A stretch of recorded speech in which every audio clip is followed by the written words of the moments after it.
when he came in and said that, I thought he was almost on his house.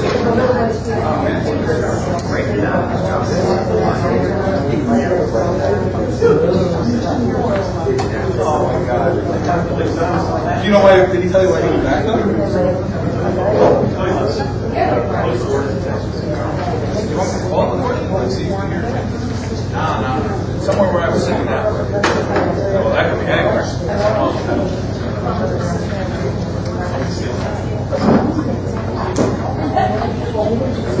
Yeah, right. I think people are really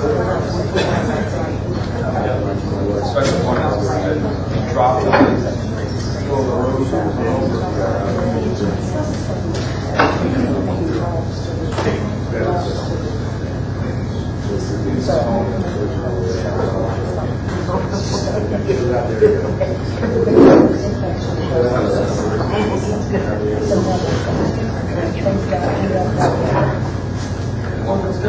I got one.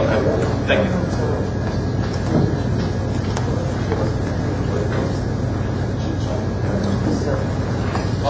Where did you was that after the board? Yes. That's where I'm here. But you never know.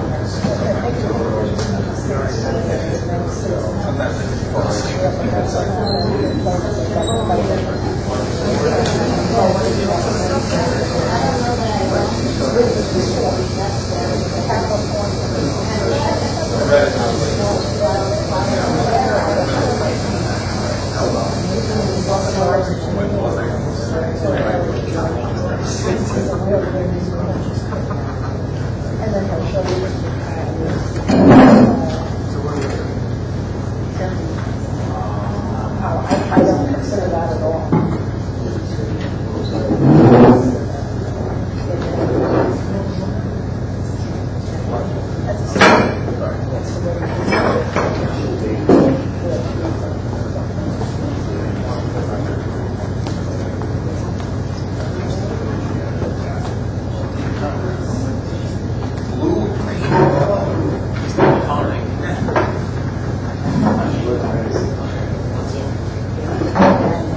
Say this for the weekend. Please.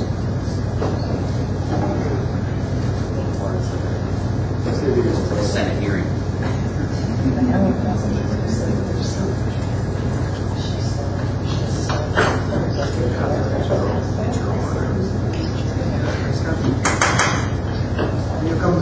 You come to order for call roll. Mayor Manning? Present. Councilman Petroselli? Present. Councilman McGrady? President. Clerk, please read the minutes from our last meeting. Mayor, I'll make a motion that we dispense with the minutes of the previous meeting. Second. Discussion. Set as is. Call roll. Councilman Petroselli? In favor. Councilman McGrady? In favor. Mayor Manning? In favor.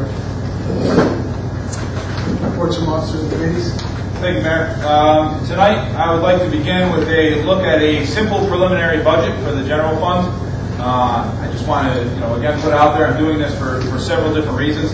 The first reason is to give the council and the public an opportunity to see what the budget will look like before we enter into the budget workshops. And that was previously requested by the council to provide an overall look of the budget before we start looking at the small parts and the departmental parts of it.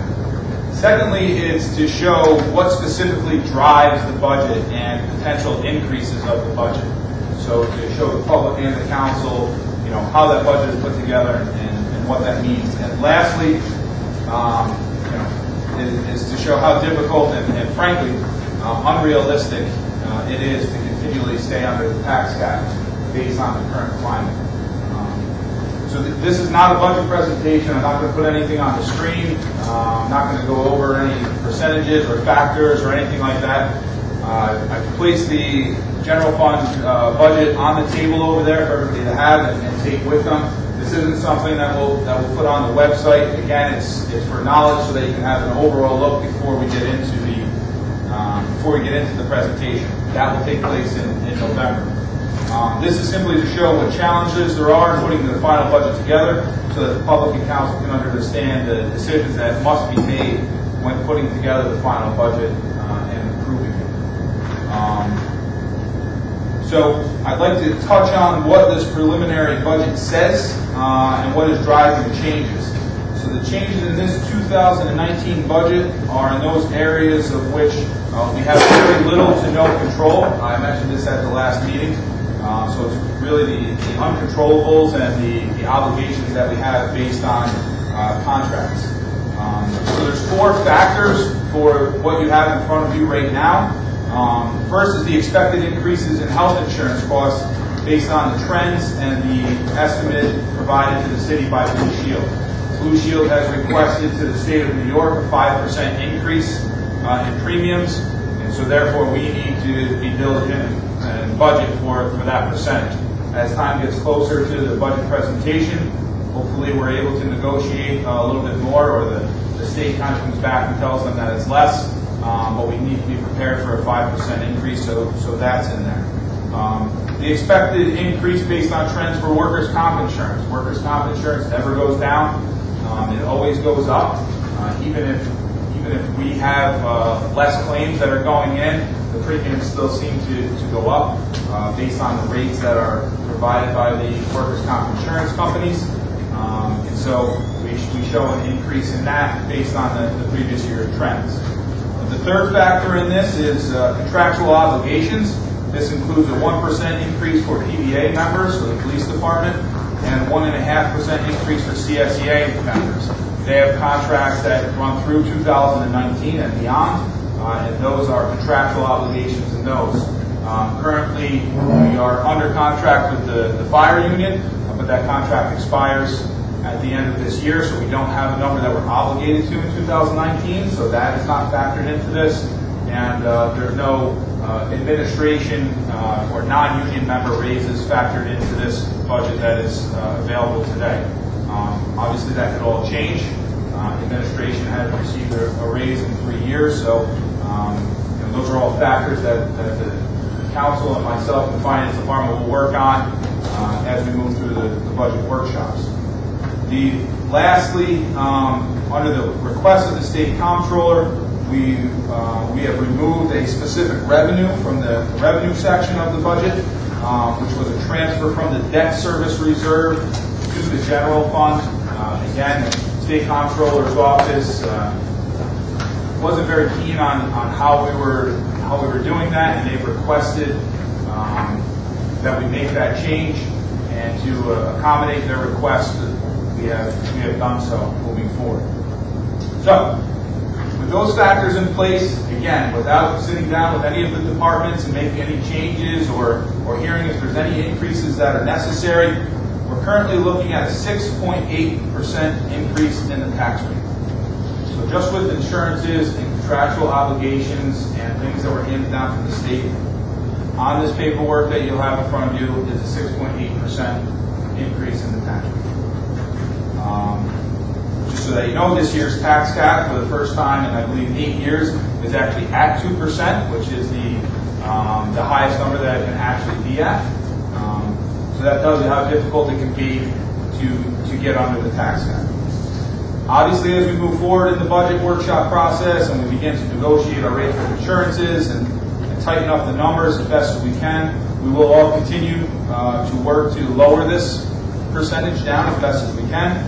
But these are the facts, and in full transparency, I want to make sure that we present this to the public and to the council before we get into the budget workshop, so that every decision that we make, every request that is made, and every recommendation that comes from the council before I present the final budget is understood what the effect will be on the tax rate. This is the first time that we've done this in the city of Watervliet by providing this budget preliminarily up front. So hopefully it helps as we move forward and provides all of the information that the council needs to give me direction on how we should go moving forward. Like I said, not really getting into the line-by-line stuff now. That happens in the budget workshops and in November, the first meeting in November, the second meeting in November, I'll be presenting the final budget based off of the feedback from the budget workshops. Any questions up here on that?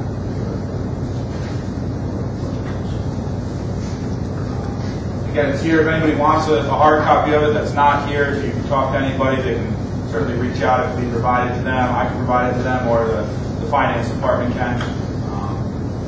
It won't be placed on the website because it's not an official budget, just preliminary preparation purposes.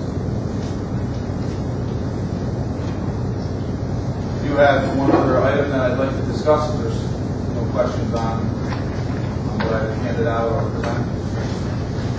So, among the many tasks that are assigned to me as the general manager, one of the most important is to administer and enforce all the laws, policies, and procedures as determined by the council. This includes the charter, contracts, and the code. Tonight, I want to talk about a specific section of the code.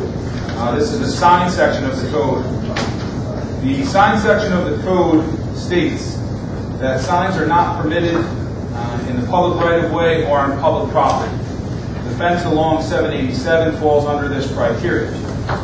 Recently, in an attempt to enforce this section of the code properly, it was brought to my attention that since the inception of this section of the code, it has not been enforced properly, and therefore there is an expectation that these signs are allowed to be placed on the fence. After reviewing the section of the code with the Corporation Counsel and the Zoning Enforcement Officer, Paul Lavassiere, we are all in agreement that the code does state that signs are not allowed to be placed on the fence. Again, since the inception of this section of the code, the signs have been allowed to be placed there and it has not been enforced. So tonight I am asking that the council provide me with clarification so that I can complete the major task of my position and complete it properly. I believe that based on the code as written, all signs should be removed from the fence and that no signs should be placed there currently and moving forward. If the council feels otherwise, I would request that at the next meeting an ordinance be prepared to change this section of the code based on the council's feelings on this matter. With that, I would request that any changes to the sign portion of the code keep in mind the First Amendment of the Constitution, which is freedom of speech and expression, because that is very important when making determinations on whether signs can be placed or not. Keeping those factors in mind, it is my recommendation that the code remain as written and that no signs be allowed to be placed on public property. Because of the discrepancy in how the code has been enforced previously and what it specifically states and how we're trying to enforce it properly now, I would request clarification from the council, and if any changes are necessary, that we move swiftly on making those changes. That's all that I have for this evening. Is that all signs or political signs? All signs. We can make that to read as a first of year, correct?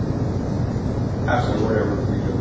Yeah, I mean, like I said, I take my lead on enforcing these policies from the council. So, since it has been done that way, and again, I'm trying to, I changed my stance on it in fairness to those that were allowed to do it. So, that could be one way of moving forward. Sir? Because there is an election and the fences are important, and with that knowledge, so next year, and prepare to run next year. I don't know.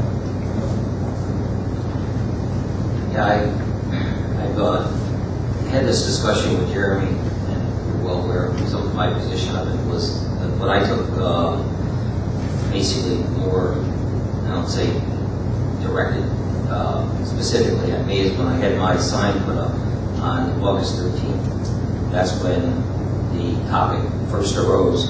So therefore, it's only natural for me to feel that it was directed solely at me for having a political sign put up, which is something that was done almost every year, to my knowledge. The 787 fence is 787's fence. There was always a position that it wasn't our fence. You just didn't want signs on the right-of-way or the grass area, and those signs had to be removed.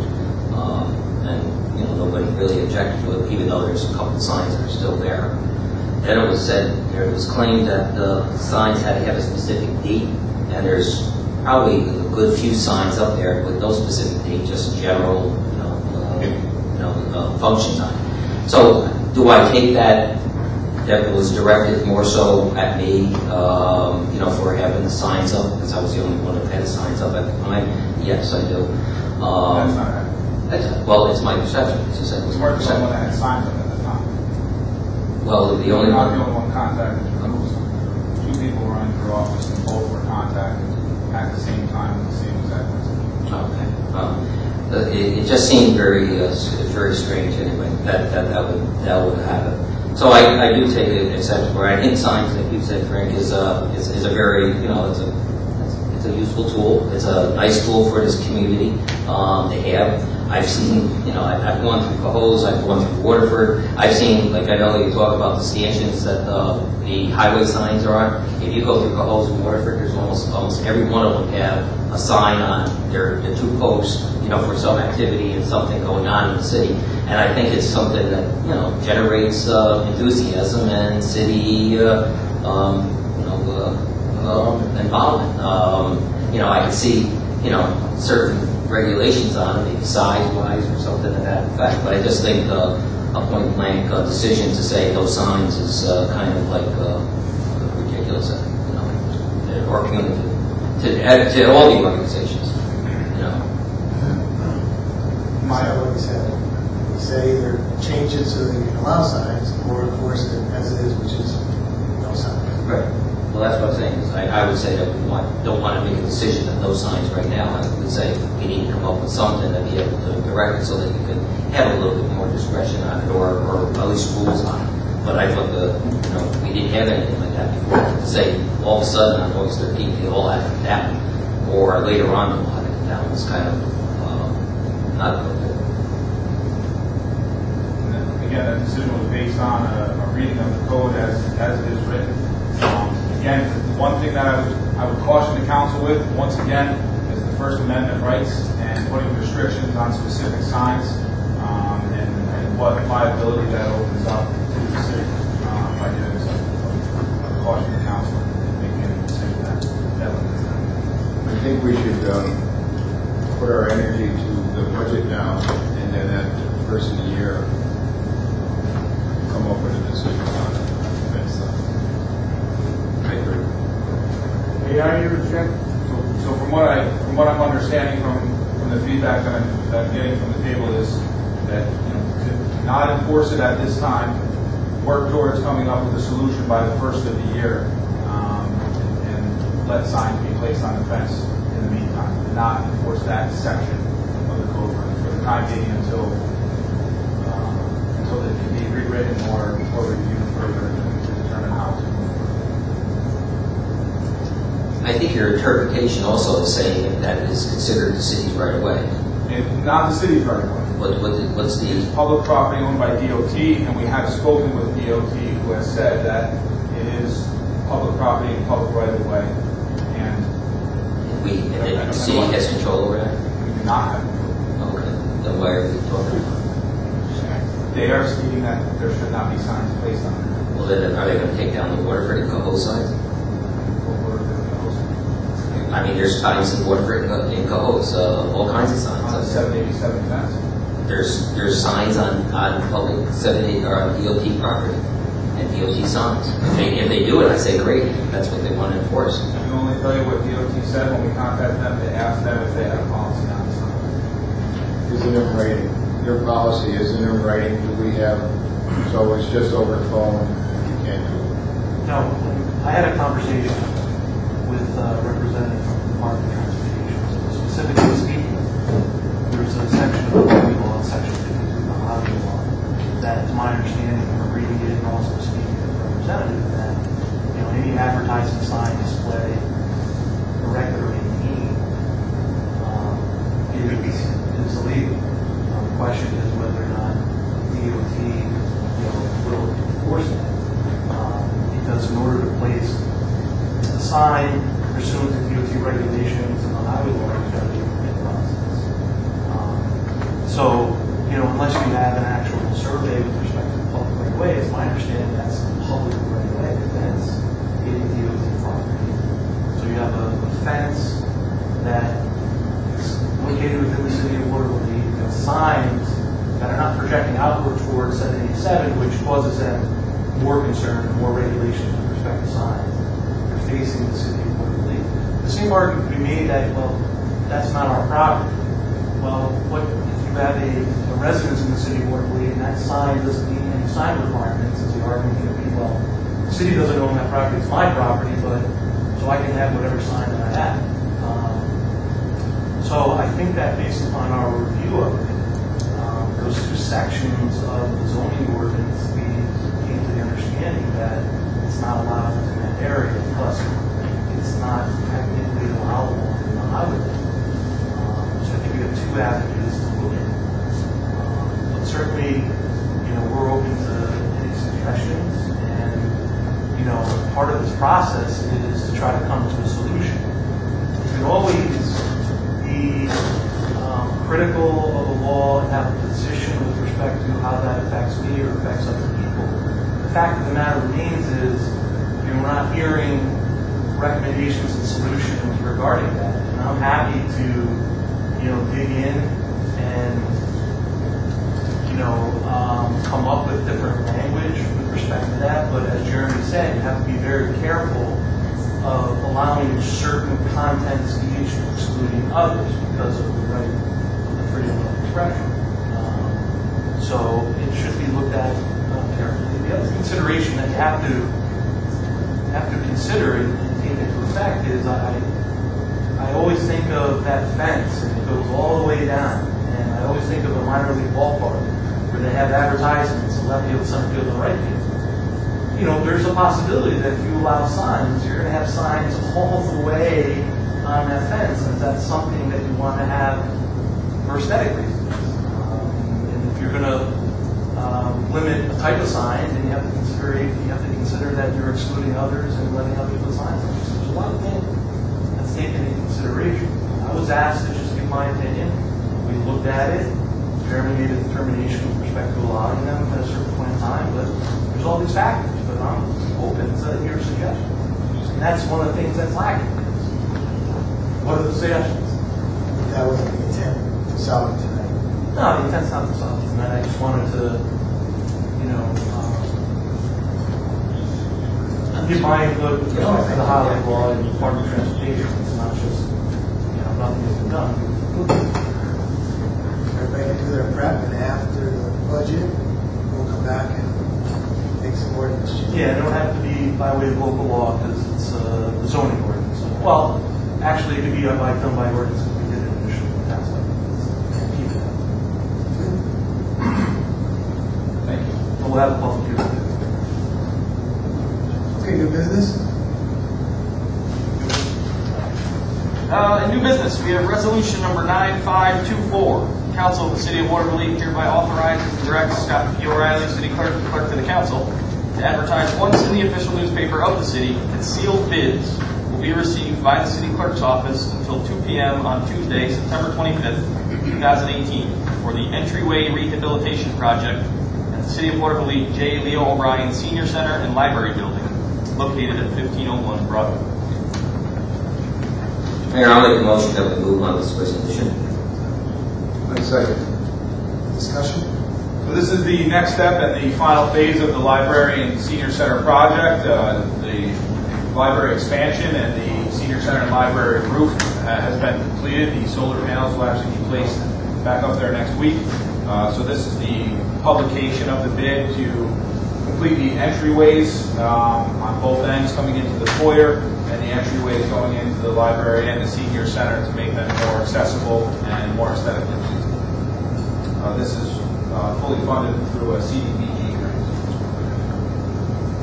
There's a question on the solar panels. Are they putting new ones up, or are you using the old? The same ones that were up there. The city owns those solar panels, so if they were to be replaced, we'd have to buy new solar panels. Jerry, what happened to the wall up here with the tar that fell on the wall? I'm not sure. I haven't seen it yet. Are you aware of it? Because I came out and I saw it, and it's a big 4x8 sheet, splash right on the brick. Side brick. Yeah, and they were saying that they were, they were told by the contractor was going to clean it a while now. I'll talk to the project manager. He may have had some. I know it has nothing to do with this, but it was a part of the project. Okay, Scott, call the roll. Council Patricelli. in favor. Council McGrattan. In favor. Mayor Manning. Okay. For those of you reading at home, there's just a slight change with the date on this one, but we'll get you there. Next is resolution number 9525. The council of the city of Watervliet hereby authorizes and directs Scott O'Reilly, city clerk to the council, to advertise once in the official newspaper of the city that a public hearing will be held in the J. Leo O'Brien Senior Citizen Center, Watervliet, New York, on Wednesday, September 26, 2018, at 7 p.m. for the purpose of hearing those persons who wish to be heard regarding proposed local law number 5-I for the year 2019. A local law to override the tax levy limit established by General Municipal Law, Section 3-C for the 2019 City of Watervliet budget. I'd like to make a motion to accept resolution number 9525 as written. I'll second. Discussion? So as presented earlier, there is a strong possibility that the council may have to approve a budget that exceeds the tax cap. Whether or not that happens, it is recommended by the New York Conference of Mayors that each year that each municipality do propose and approve a local law to exceed the tax cap, whether or not you do believe that you will exceed it or not in preparation for the budget, because you do not know what may happen in your budget process. But again, this is only a publication for a public hearing at the next council meeting. This is not approving the local law at this time, just publishing for a public hearing so that comments can be heard and so that the council can make an informed decision on whether to pass it. And just so the record is clear that the proposed local law has been distributed to the members of the council. Is that correct? And you just have received it? I think the only change would be based upon the meeting date. Yeah, the meeting date got pushed up a day, so it's a Wednesday instead of Thursday. Wednesday, September 26th. Okay. Right. You didn't catch it. Okay, Scott, call the roll. Council Patricelli. In favor. Council McGrattan. In favor. Mayor Manning. In favor. Up next, resolution number 9526. The council of the city of Watervliet hereby authorizes Mayor Michael P. Manning to execute an application on behalf of the city with the New York State Environmental Facilities Corporation for a New York State Water Infrastructure Improvement Act grant, and further authorizes and directs Mayor Michael P. Manning to accept and receive a grant for sewage treatment works clean water project. Mayor, I'll make a motion that we move on this resolution. Second. Any discussion? So this is the second grant funding source that we are applying to in regards to the CSO separation. We've talked about this probably for a year and a half. We did just mention it again during the budget workshop. This grant would cover 25% of all costs for the project outside of any other grant funds received. So if we receive the first grant that we applied for and this, it's going to cover a major portion of the project.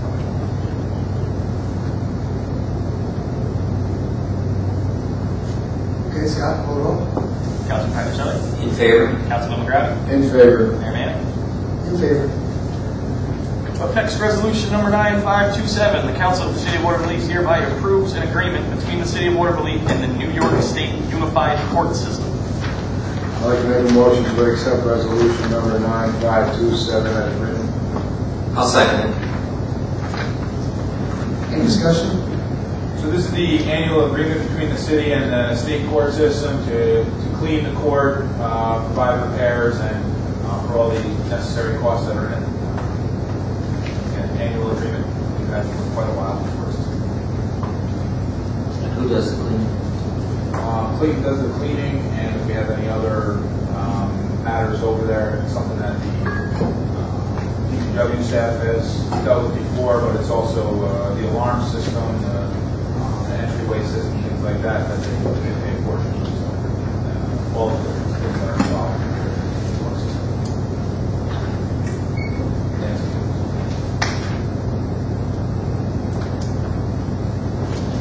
Scott, call the roll. Council Patricelli. In favor. Councilman McGrattan. In favor. Mayor Manning. In favor.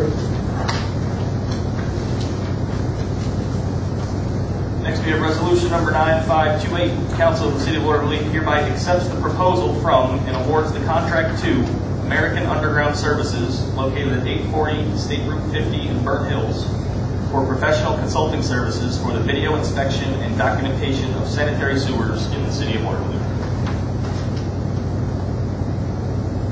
Mayor, I'll make a motion that we move on this resolution. Second. Discussion? This is a DEC grant that the city has received to camera and inspect a portion of the city's sanitary sewers to determine if there are any issues or deficiencies within the system. This was competitively bid. 7 firms did receive the, this was a request for proposals. The 7 firms did receive the request. Only 1 firm sent in a proposal, and that is American Underground. Therefore, them being the only sufficient, but still falling within the guidelines of what we were looking for to complete this project, I recommend this proposal and this contract to the council. Any reason why the others didn't? Haven't heard back from any of the others yet. Just received it last Friday. We've only heard from the company that has turned it in, and they did not understand why nobody else did not. Not really sure what it was. We were pretty excited to be there. I've used this company before. They're good. We have to. We've given them the past for some of our But I'd like to know why some of the others didn't. trying to reach out and see if they have any.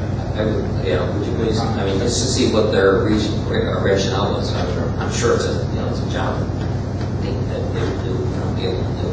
When I talked to Dave about it, he mentioned that a lot of these kind of companies don't like working with grant funding. That was just asking.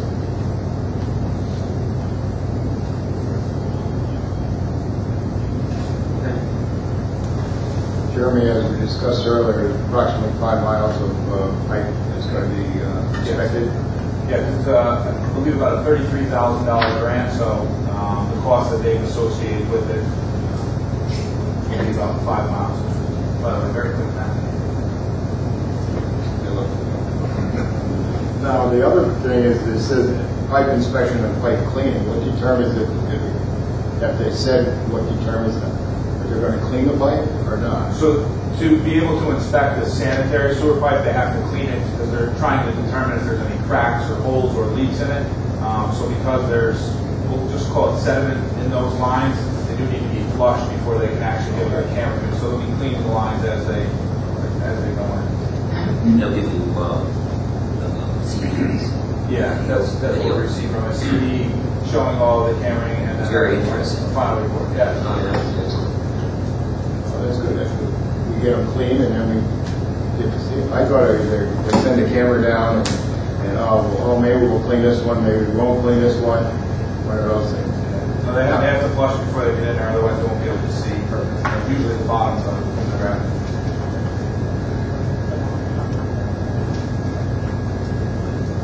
Okay, Scott, call the roll. Councilman Patricelli? In favor? Councilman McCrowdy? In favor. Mayor Manning? In favor. Next is resolution number 9529. The Council of the City of Watervliet hereby reappoints Kathy DeGear, retroactive to May 1st, 2018, expiring on April 30th, 2021, as a member of the City of Watervliet Board of Ethics. And the Council of the City of Watervliet hereby appoints Holly Collette as a member of the City of Watervliet Board of Ethics for the unexpired term to April 30th, 2020. I'd like to make a motion to table this.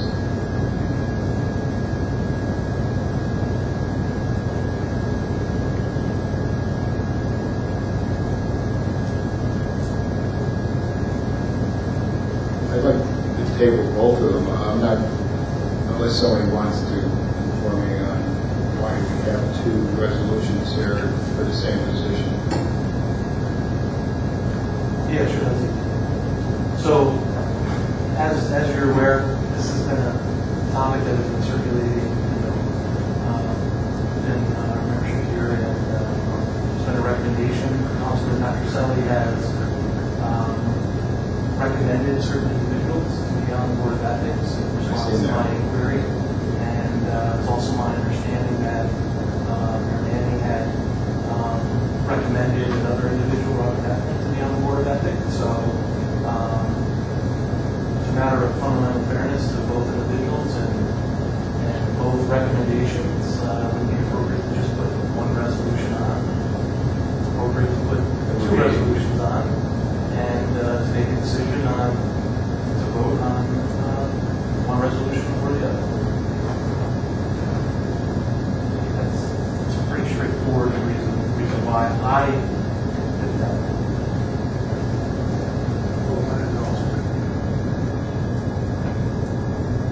We one talked. and an alternate, or are you going to do alternate? Now, Mr. Heffernan is a lawyer. Yes. Robert, intern that we here, he's a local law firm. And, He has not passed the word. yeah, that was a good question. I was just saying, that's right. I mean, he took the exam. I talked to. You did? Okay. I did talk to Robert. He said he won't find out for another month. We could do one on and one alternate, but there's a political party ramification. Can't speak to right now. There's no numbers. Well, we know Steve Jones is I think on this name. There could be no more than two from the same. The qualification of the board, section 4 is not more than 2 members of the board of ethics may be members. Where did you get that? If Steve wasn't available that day, then the alternate would be in that person's place. Oh. We're including the alternate. Can't hear. Sorry. Thank you. There's a discussion about adding one plus an alternate. The code says we have to have no more than 2 from the same political party. It's kind of as a safeguard against favoritism. And I don't know, right now, as we say, that Mr. Hefferman's political affiliation. I know Holly's. I'm a Democrat. So let's be safe and table both until next week. Decide one is an alternate. That's what you propose.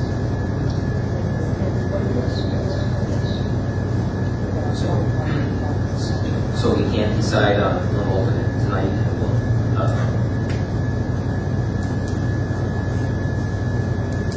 Get this off the table. I mean, it's been for a while. That is correct.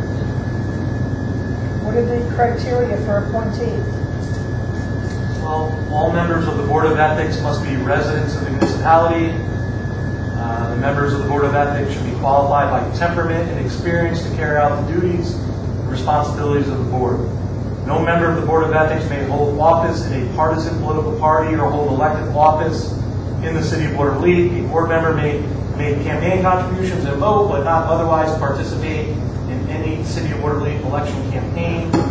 Not more than 2 members of the Board of Ethics may be members of the same political party. No current officer or employee of the city of Watervliet is eligible to serve on the Board of Ethics. And it's not mandatory to have an alternate, but it says one alternate may be appointed by a majority of the city council to serve in the absence of another member. Thank you. The board shall consist of 3 members appointed by a majority of the city council, initially serving 1-year term, 1 3-year term, 1 2-year term, and 1 1-year term. So now everyone's in the 3-year term range. The alternate member shall serve for 1 3-year term. Subsequently, each member shall be appointed for a 3-year term. So we have a vacancy with Mr. Capitula, who has essentially resigned from the Board of Ethics. So we need to fill that for the unexpired term. Currently, we have Mr. Jamrose. Mr. Gear needs to be reappointed if the council desires. Are they interviewing for this position? Excuse me? Are there interviews being held for this position, or is it just going to be pick a name? I'm not aware of any scheduled interviews for this position. Certainly, the council... Seems to make sense. Yeah, this has been an issue that I've been requesting to have this I get it. finalized for a period of time, but... If you have 3 members on the board, how can you not have 2 people? No more than. Yeah, not more than 2 members of the So committee. all 3 can't be. And if it was an alternate and that made 4, then 2 from one and the other. Well, the alternate would only be necessary if one of the other, I mean, could only replace one of the other Democrats, if that was the case. You couldn't, if the Republican was not able to attend the meeting, then there would be no alternate. You couldn't use the alternate.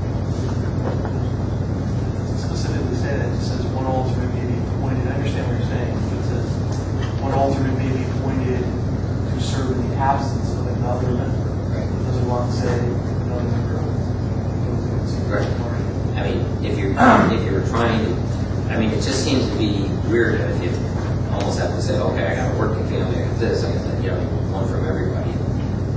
Because that's the only way you're going to be able to do it. With a city that has a majority of Democrats, it's kind of hard to.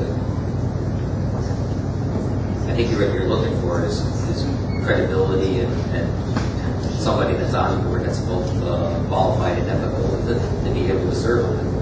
I think both of them would certainly fill that, that position. Yeah, I don't disagree with you. I mean, I Stating what's just. in the. I mean, I would just.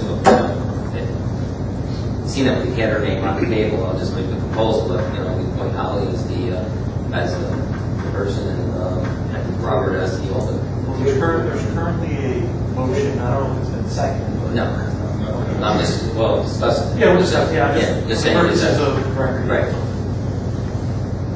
If that's the case, then let's do it. If not, deal with it now.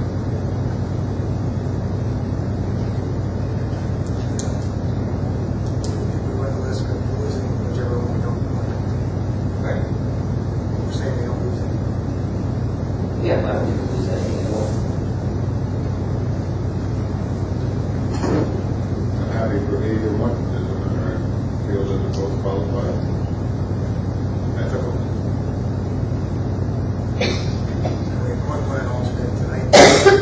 Rather than if it doesn't fit the bill, and just leave it. You oversee this, don't you? You're in the sense of the community. Well, in the itself? sense that The council. Yeah, council for the various boards, yeah. I mean, essentially removal of members, the city council shall have the power to remove after public hearing any member of the cause. It would be fun. Oh, could be. Well, the cause would be that cause that you're unable to serve. Unfortunately, yeah, I'm sure there wouldn't be an issue, but there. Well, there's a motion made to table unless you draw that. Nobody has seconded.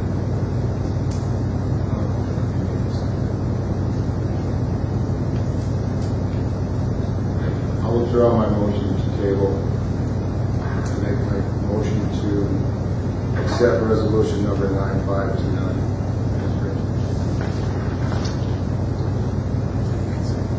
Can I just second that? You want to add in there the old one, have the same resolution, or just change this? I mean, we can revisit that specific issue. I mean, it's not mandatory. I think it's a great idea. That way you're covering yourself, eliminates the problem you just been going through.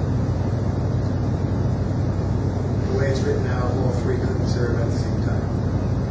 All three Democrats would certainly say that. That would only be if Steve Jerrose was able to attack. As the chair. I don't know if I read that way. I think just that selection of it, not more than two members, an alternate is a member. Yeah, that's my reading of it. I understand what you're saying for council members. We can seat the board and have it functional and revisit the alternate. Yeah, so I think we're like 99.9% there. Yeah. But I'm not trying to sway your. No, I just said I think it's a good idea, but you can revisit the wording or the terms or recommendation for alternate and how that would work. I have no idea. I had no problem making an alternate, but if it's not acceptable, then we should change something. Right. So second. Okay. I think we discussed it. Yeah, I think so. Call the roll, Scott. Councilman Petroselli? In favor? Councilman McGrady? In favor? Mayor May? In favor. Yeah. Okay, so, congratulations. Holly is it. Holly's in. Yeah, so the resolution has reappointed Kathy Computer and then has appointed Holly Collette to serve the unexpired term to April 30th of 2020. So we have Matthew DeGear, expiration April 30th, 2021. Holly Collette, April 30th, 2020. And Steve Jamrose, expiration April 30th, 2020.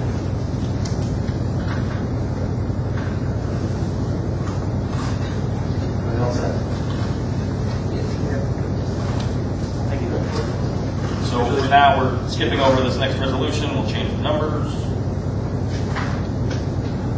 It's officially in half.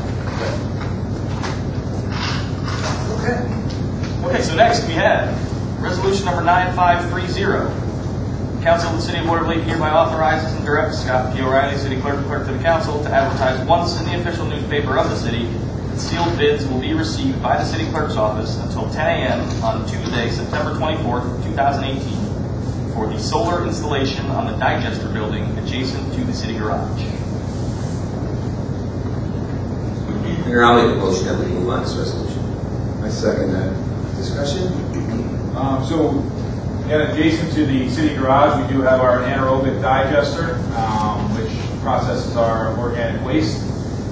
We have a building that was built by our DPW staff, and we're looking to put solar on top of the building to power the digester. The amount of power that will actually be on there will also help to power the city garage. So this is a publication to go out to bid. We've received quotes previously to see where the numbers would come in based on what this is, and that would be taking in the solar arrays. It's been determined that this is a purchase contract. And so since it is a purchase contract, it's been determined that we have to go out and competitively bid for this. So this will be published this weekend, and we'll receive sealed bids in 2 weeks. And hopefully we can make a quick decision and turn around and have this on the agenda at the next meeting on the 26th to approve the parent low bidder for this. Are we purchasing the solar panels, or are we purchasing the electricity from the solar panels? We would be purchasing the solar panels. We would own them, and we would be given all of the electricity that is put into there. And then the final piece of this is that this cost will be covered fully by the DASNY grant that we have for the anaerobic digester. 36 or 32. 32 units. 32. Garage. No, on the small, almost pavilion-looking building next to the garage that houses the anaerobic digester.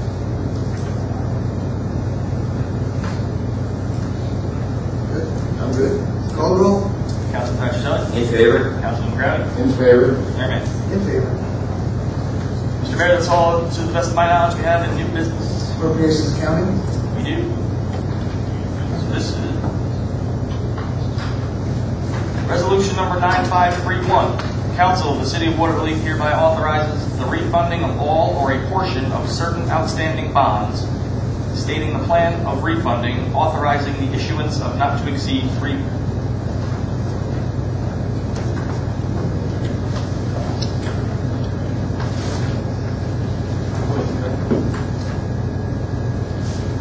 Yeah. 3.2 million. Yeah. Just a couple zeros. $3.2 million. I was wondering, why are we doing this with everything turned on? I'd like to make a motion to accept resolution 9531 as written. I'll second. Discussion? Mike, go ahead. So this is basically just refinancing some existing debt.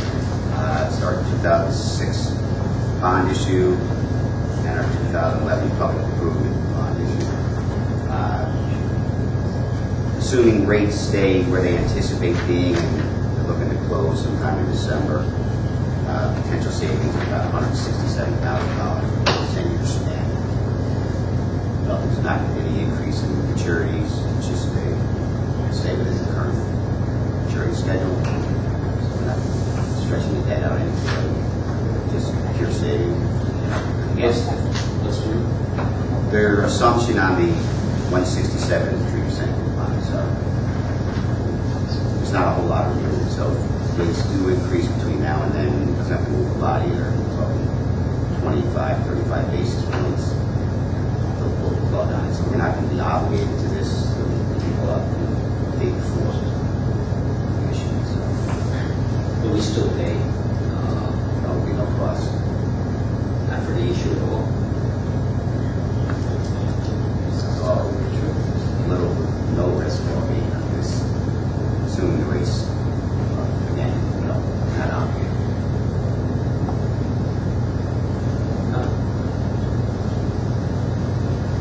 Councilor Petroselli. In favor. Councilor McGrady. In favor. Mayor May. In favor. That's all we have for appropriations and accounting. Okay. Just have a couple of things to announce. The first one again, and Scott had mentioned this when we were talking about the public hearing. The next council meeting has been requested for a move and to accommodate all members of the council. We've identified Wednesday, September 26th as the next council meeting. So that's a little bit different than things have been in the past. We usually had it on a Thursday, but we've moved this one to Wednesday, September 26th. Just want to make sure that that's on the record, and then everybody here understands that. We'll have it placed on the website and updated. So that will also be when our next budget workshop is as well, because they usually precede the council meeting. So the next meeting and budget workshop will be on Wednesday, September 26th. And then for our next meeting, which is Wednesday, September 26th, will be one of the city's major events that we have. The Arsenal City Run will take place on Sunday, September 23rd, and it will follow the same course and time frames as it has in the past few years. So it's on a Sunday.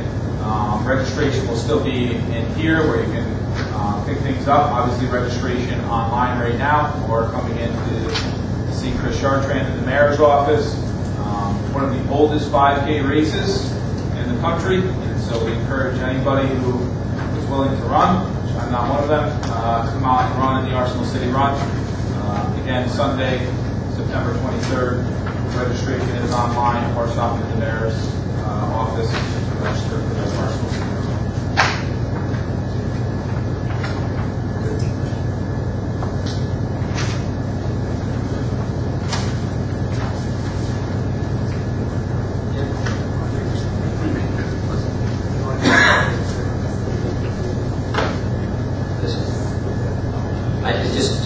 Just a few. I was just going to ask a few. Did we have decisions on that light bulb with the National Grid on 6th Avenue? It's between 13th Street, right across from PJ Bacco's house. I'm not sure that I know anything about it. There was a pole that fell back in December. I think we must have been involved in it, the Rockwood Fire Department. Sort of snowstorm. Snowstorm. Yes. It fell on the property, and I do. there's still a cone and wires back there. The one was in the alley and fell into the yard. It was in front of the yard. I think it was Yes, it was just a light pole, right? just a light pole, but it's pretty dark up on that whole street there. But it's but like I say, the wires are still there. It must have come from. It must be fed. I had to look at it really closely. It's fed from the alley underground, I think. No, there was wires. There was overhead wires. And then the pole just looked like it just rotted out. Yeah. But that's been December. Yeah, I think so. Wasn't aware about it. That was National Grid tomorrow. Yeah, that was something that they were asking about for a while. The pump house and the pool here. I don't know if you. I know we talked about that before. Yep. When I was over there for the book bag final season there, even on the pool itself, there's trees that are almost laying right on that roof. It's not good for the roof to have that. No, yeah, we did bring that up before about the one that was on the pump house. On the pump house, in the back. Yep. So we have a tree trimming that we do regularly throughout the year. We rent a boom lift to be able to do the tree trimming in the parks, on the streets, and everything like that. That usually happens in the fall. We rent the boom lift. We try to do it all at once. So it's scheduled to happen at the same time as those. So we have to get the apparatus to be able to trim those trees back. We have to rent it all at once and be able to complete. And we can do that. Yeah. Actually, we were talking about the other day whether we want to rent one or if we think it's worth purchasing one, possibly using the equipment reserve to have one.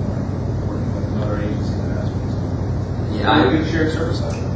I have a number of things here, but I won't list them all. I'll just give them to Scott. We can look at them and talk about some of them later. But one of the ones I want to address is that the issue that they're having on 19th Street with the parking, the gym salon, the 30-minute parking, and the striping of the spots, that's on the street.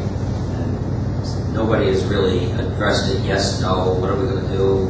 Are we going to remove some of them? I know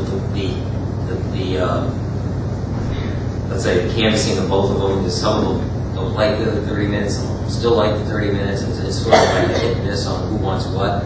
I know there's still like some of them in front of Apple Cleaners. I know she's having the parking issues, which is again an issue that it's kind of a good thing to have a problem with. But is there anything we can do to help her? Yep, so at least the 30-minute parking sign, we can definitely have removed. We first need to identify the ordinance that placed the sign there, and so the legislation would be to repeal that ordinance, and then we need to remove the sign. But Correct. They're in pairs. Like this. Remove them both for sure. So we can certainly do that, but we do have to find the ordinance to be able to repeal it first. So I'll have to continue to research which ordinance it was that placed those. We could just tell her that we won't enforce it until we look at the signs on there. They're customers. Yeah, that's basically it. Some of those customers are really nervous about parking there because they don't want to get a ticket. Tell them we're not going to enforce it. What about putting a bag over the sign?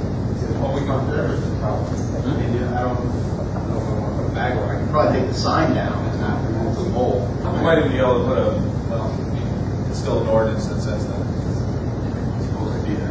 But if it's missing tomorrow, it's not a big deal. I don't know that. I got my tools in my car. I'll just put a blank sticker. All right. Did the couple down on 30th, you get their handicap sign up yet? Because I know they've been asking about it. I sent an email to Mr. Keating that night at the meeting. But with all the construction down on 3rd Avenue, we may be waiting for the UFBO. Yeah, I'll check with Hank and see where the UFPO is at. I know they were down there doing a lot of UFPO because of it. I don't know if they ended up getting to that section of it yet, but I'll check with them in the morning to make sure. I know he ordered the UFPO. I don't know. Before it's put up, we've asked the owner to remove the debris out in front in the bag. There's a dumpster bag in front of the post on the lawn. On 3rd Avenue? Yeah, it's one of those Dexters or something like that. You can ask him to remove that. It's got to be, it's full. Right. We can't hold back installing the sign. No, my sign has to be installed. Right, yeah. The other question I get is, and it's not, I don't want to make it as a specific site, but there was a complaint made about a sofa left in front of the house, and the sofa has been there for weeks, but there's a court date that's set for it, and the answer that I got back was that we can't remove that sofa until they go to court, and the court says whatever, I don't know, but it just seems to be that I'm just looking at the policy, the overall view of it all. I mean, get the stinking sofa out of there and charge them, and let's deal with it afterwards. Is it a vacant property? I can't answer the question if it's vacant or not. I'm just saying I know it's there. But regardless of what, I don't know if anybody who wants to have junk laying in front of their house or somebody else's house, neighbor's house, and have to look at it and say that that would be acceptable. I can see a couple of days and having a few days to get rid of it and stuff like this, but you're talking weeks and a month or more. I think that's a little bit more than good neighbor policy. Because we have to research, because if it's within their property line, we do not have the legal right to go in there and remove it. But if it's in the public right of way, we maybe have to take a further look into that and see if it's something that we can do. I believe this one is in court, so it must be in the legal right of way. Yeah, so I think probably the reply that you got was if we remove it, there will be no ramifications to the person that left it there because the court won't hear it anymore because now it's not there anymore. So that might have been why you got that reply, but I'll take a look at it tomorrow. Yeah, just follow. I mean, I mean, I'm sure he's following policy. I think that's not a problem. It's the policy, but I think really the policy. so that's I'm assuming you heard about the problem we had here today, right? With the stove. Yes, Scott. I'll do the rest of it. You got this. When's our trash pickup for this debris? Are we having it in the fall, or do we just do one? Well, people are asking. It's an excellent question as to whether or not we should schedule one for the fall with the increase in fees for tipping, but the large increase for recycles and what the cost now is for recycles. So we used to receive a revenue for bringing in recycles, and now we're charged more for recycles than we are for garbage. So if we do have a bulk week, the projection for where we would end up in the budget would likely be over budget for our tipping fees. We certainly can still have a full bulk week. I'm not sure that I would recommend it because it would put us over budget, but if the council would still like to have the bulk week, then we can do so. Try and find a way to cover that cost if it does. I think it's a little late to decide not to have it. Yeah. That's We don't schedule them. It's not scheduled that we have a full bulk week or that we're going to do it. It is understood that I've had it that way in the past. So we can continue to move forward with full bulk week. Meet with Chris Goss tomorrow and set the date for it. I think he's really been waiting on the fact that how much the cost of increase and how much more the cost will be for the costs. Send a note out on the cost and give feedback to Jeremy on whether you want to do it or not.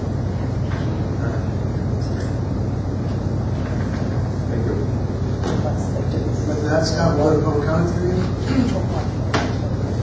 At this time, the council has authorized a public comment period. If you wish to address the council, you must step forward, state your name and address for the record, and you will have 2 minutes to address the council on any matters you wish. At the end of your comment, the council may reply or choose to reply at a later date, if they so choose.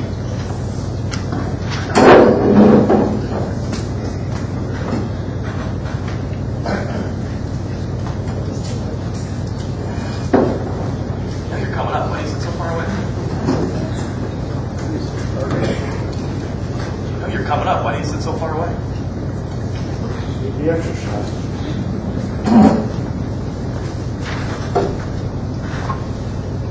Paul Huban, 1500 12th Avenue, Watervliet, New York.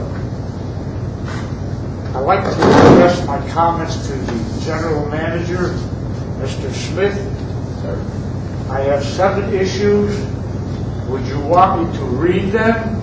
Or would you want me to go individually on one because of my time restrictions? We can certainly spend other time discussing them so that you don't have to use your time to discuss those matters. We can talk about them. Well, my time is very important, so I don't know if I can do that. If you get through them in this 2 minutes, feel free to go ahead. If not, we can discuss them outside of here. Okay, first issue, PA system. Does every member have a microphone? No. No. Maybe you should, because people cannot hear. People think that you're having a whispering conference. Or maybe we should take a collection up. I'm willing to give $1 to start a collection to buy microphones or whatever we need. Does that make sense? What do you think? Sure. Sure? Okay. I don't have mine on, but I've been told that everybody can hear me so that I don't need it. So I can pass it along to be with anybody else. Make sure that everybody has it. Make your voice much louder to other people. It's like a whispering campaign, like it's something secretive going on. Sure. I mean, does that make sense, or am I out of order? Sure. No, Chief Spain did a great job of getting these in here and this system in here. So you had made that comment before that we didn't have a PA system, and now we do. So we need to so we're progressing. Yeah, we're getting there. Oh, very good. We're listening. We'll keep that in mind. We're listening. You got a minute left for 6 things. I got a minute left. I haven't started yet. Now, another issue, potholes. I mentioned potholes when spring came. Here we are going into fall, and potholes have not been addressed. When are we going to address them? January? When we're going to put cold patch in them? Potholes have been addressed. DPW has been out there. If you see more potholes than what has been addressed, I mentioned specific areas where potholes wasn't in. You haven't addressed them. I'm not sure that I have the specific addresses of where the You're not potholes sure. are. I don't have it. I don't have it in a work order, the specific areas. But if you want to give me those specific areas, I'll put them down and put the work order in. Well, really, I don't work for the city, you know. I know that. Citizen. Okay. Next issue. House on 6th Avenue. I went on site and measured. I don't know what kind of a measuring device you people use to measure. Okay? Maybe it was an abacus you used or whatnot. It's certainly not 35 feet. It's more like 20 feet and 35 feet of what? from the corner to the building. That's not the law. That's not what the code reads. What does the code read? 35 feet diagonal from there, and then the cross from there. That's and right. how it's measured. That's right. 35 feet down one curb line, 35 feet down the other, and then going across if there was nothing there that disrupted the view. Exactly. I have a picture right here on my phone that shows that it does not disrupt the view from 35 feet on either side. I don't believe that's the case. You don't have to believe it, it's the truth. Okay. All right. No. All right, the trees on 68th Street where National Grid put names in. They dug right next to the trees. Does anyone see what the hell is going on? Huh? Those trees, are they going to live? Does anyone say anything to these people? Anybody on top of things? Yep. I was with National Grid today, and we discussed the rehabilitation of the... Never mind the rehabilitation. What about the trees? That's part of the rehabilitation. That's part of the rehabilitation. If So those you're going to trees- check if to those see trees if the die- trees die or live or whatnot. If those trees die, they will replace them. Okay, let's put that on the list. We'll see what happens. You got 4, that's pretty good. Before. Oh, he said I could go ahead. You can meet with me, discuss those other 3 topics, or email me. We have to get a grant. No, so you can talk about the other 3 after, put your 2 minutes in. Where do we want to go down the street? Sure. Oh, Wherever you want. He's not here. not here. Really? Suppose I keep going. What are you going to do? I'm not going to write it down. What? I'm not going to write it down. Not going to write it. I don't want you to write it down. I don't want the popularity contest. Street lights. You fixed the one street light. Now other street Oh, your 2 lights. minutes are up. I'm sorry. Mr. Juba, if you have other matters, we can talk about it after the meeting if you'd like, or set a time for you to come in and speak with me. I've always been able to do that. Maybe I'm not going to agree to it. Then I won't be able to hear what your Well, what your just matters talk to are. the audience. 2 The minutes are audience, up. you want to hear me? What I have to say? No? Okay, if you don't want to hear me, no sense. Thank you. You want to support me, huh? I support you there.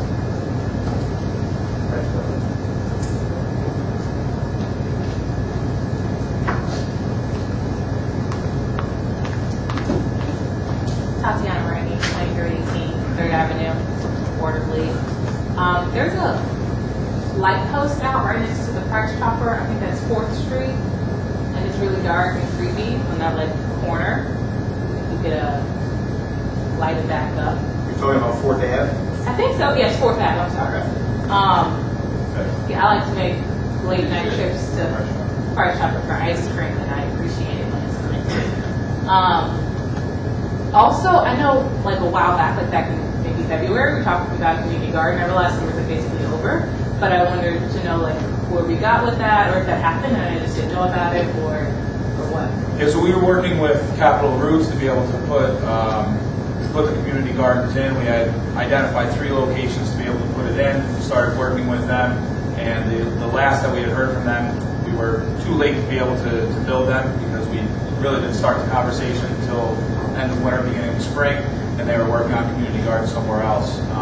But we have continued the discussions that way. First thing in the spring, we can get the community gardens up and running. They stated at the time that if we worked with them to build the community gardens, they could have been built, but we wouldn't have been able to do anything with them because it would have been too late in the season.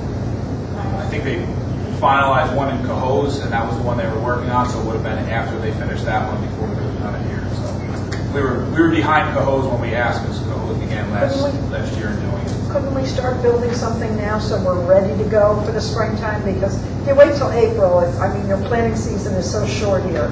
It's got to be done, be ready. Yeah, we can look at it. I can have the planning department reach back out to Capital Roots and see if there's something that we can do now. When you say building, is Capital Roots going out there building the beds themselves, or are they doing that? Capital Roots is going to build it and manage it. The only thing that we will have to provide as a city is the fencing around it. So they cover the cost of all that, that upfront cost, and they actually have, help to manage it as well and work with the community to put it together. We just have to provide the fencing to go around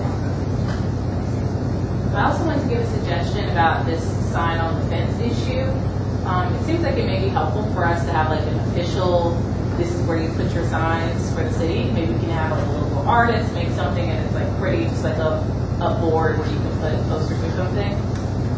That's all, thank you. Can I comment on the Capital Roots?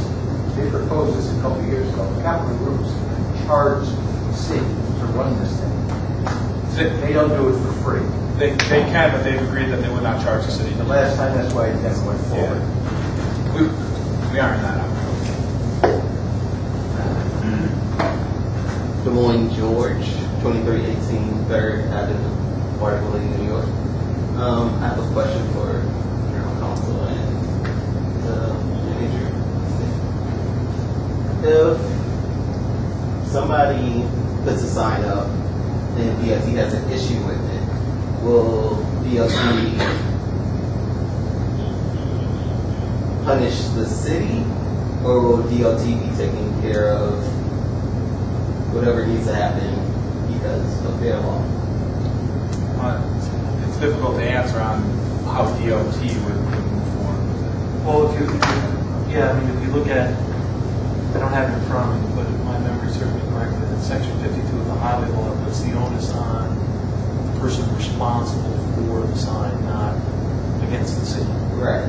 And with that, I would ask if it's the person that put up the sign that would be punished for it, and DOT considers it their property, why would we need a city ordinance for it in the first place?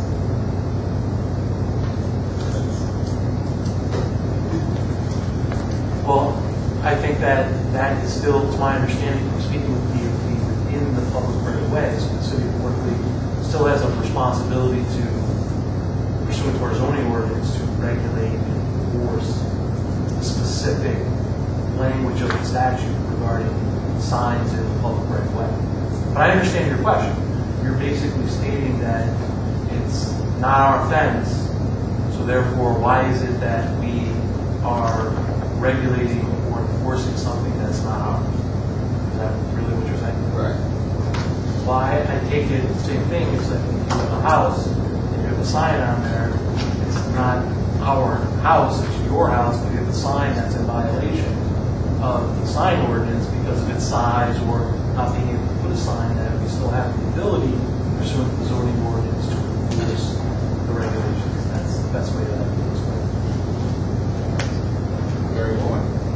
It's a good point. I think they make a distinction too about a presence facing 787 versus facing inward, but it's still, not to be redundant, which I am, and said that it's still, there's still being signed. The question is, are they enforcing it? Thank you.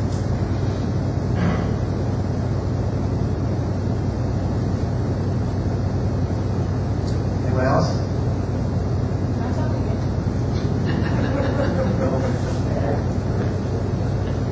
We can talk after if you'd like, or anybody that wants to speak to it. Okay, close the public comment period. Mayor, one more question.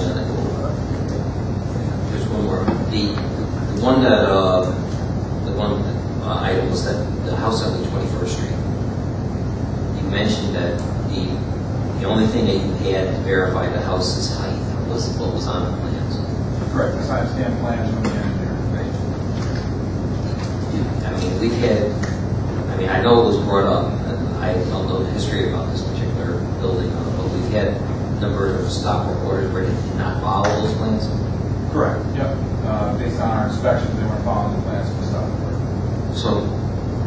question is on the height, and we think that the height is what, within half a foot of the maximum? That's what's on the plans. That's Right. Why wouldn't we want to verify that by having a survey done on that particular property to make sure that that's done? I think there was a question here, it's a legitimate question, and it's a concern, and whether or not that's correct or not. Why would, I mean, it can't be a couple $100 to have somebody come out and do that. There's no reason why we can't do it. It hasn't been a regular practice. Right. Well, none of them have been within that half foot. I mean, most of them you can see are okay. That part. I mean, there's no reason why we can't. Well, are we? That we've done in the past, and I can get with the building inspector again and determine whether or not he thinks that it's necessary to do that. Plans we check.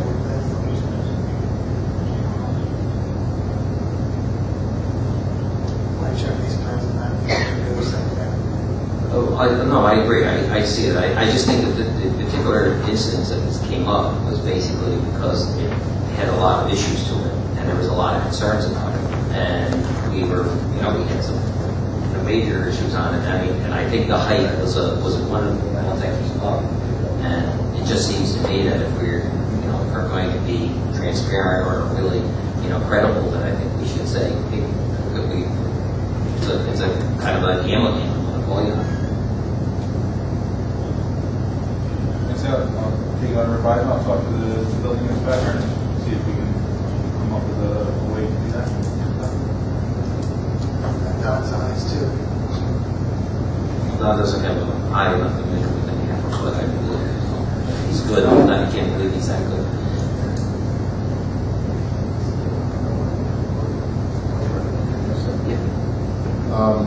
There's a few friends of mine who have dogs, and they're wondering why there aren't dog parks in our city. A dog park in our city. Well, the first part is we don't allow dogs in our parks in the city, other than Hudson Shores parks. But we don't have a dedicated dog park, and no area has been identified to be one. We did attempt to work on the park on 25th Street and 2nd Avenue, the National Grid Park. That property is owned by National Grid. We maintain it for them. We asked to be able to place a dog park there, and they refused. So we may not maintain that park for them. But that was one area that we found that would be a good spot for it. It's just there. It's not used for any purpose. What about the 4th Street tunnel? That section of 4th, that section of 4th Street tunnel was originally a community garden that was being built there, and it's one of the areas that we identified as a community garden.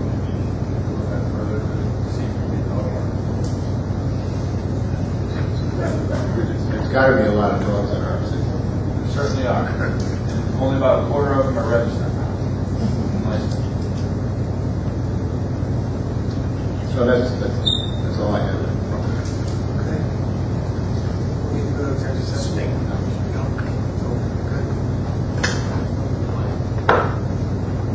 I don't have any reason to tonight. Oh, okay, great. And I'll entertain a motion to adjourn the meeting. Gentlemen. Here, I'll make a motion after we adjourn.